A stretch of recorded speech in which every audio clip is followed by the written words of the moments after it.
नमस्कार, स्वागत आहे तुमचे आमच्या चॅनलमध्ये। आवाज महामुंबईचा, शोध बातमीचा, कौल मनाचा।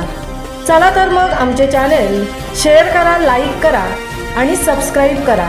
धन्यवाद। अवकाळी पावसामुळे झालेल्या शेतकऱ्यांच्या नुकसानीबाबत शेतकरी लोकोपयोगी सामाजिक संघटना वतीने पोलादपूर तहसीलदार यांना निवेदन। तालुक्यात अवकाळी पावसामुळे शेतकरी वर्गावर संकट कोसळले असून मोठ्या प्रमाणावर शेतीमालाचे नुकसान झाले आहे। या पार्श्वभूमीवर पोलादपूर शेतकरी लोकोपयोगी सामाजिक संघटनेच्या वतीने तहसीलदार श्री कपिल घोरपडे यांना लेखी निवेदन देण्यात आले। तसेच कृषी कार्यालय येथे कृषी अधिकारी व वैशाली फडतरे यांनाही निवेदन देण्यात आले।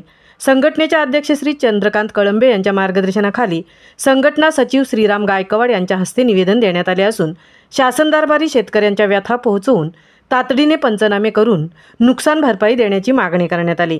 या प्रसंगी संघटनेचे सचिव श्रीराम गायकवाड, सल्लागार विजय बुवा मोरे, उपाध्यक्ष महेश मोरे तसेच सीताराम पोकळे, शंकर केसारकर, रवींद्र मोरे, वैभव नांदे, ज्ञानेश्वर दळवी आदी सदस्य उपस्थित होते। संघटनेच्या प्रतिनिधींनी तहसीलदारांना सांगितले की अवकाळी पावसामुळे शेतातील पिकांचे मोठे नुकसान झाले असून शासनाने तात्काळ मदतीची पावले उचलून शेतकऱ्यांना दिलासा द्यावा। तहसीलदार श्री घोरपडे यांनी याबाबत सकारात्मक प्रतिसाद देत लवकरात लवकर पंचनामे करून अहवाल शासनाकडे पाठवण्याचे आश्वासन दिले। आवाज महामुंबईचा चॅनलसाठी सिद्धेश पवार सह तृप्ती भोईर, पोलादपूर।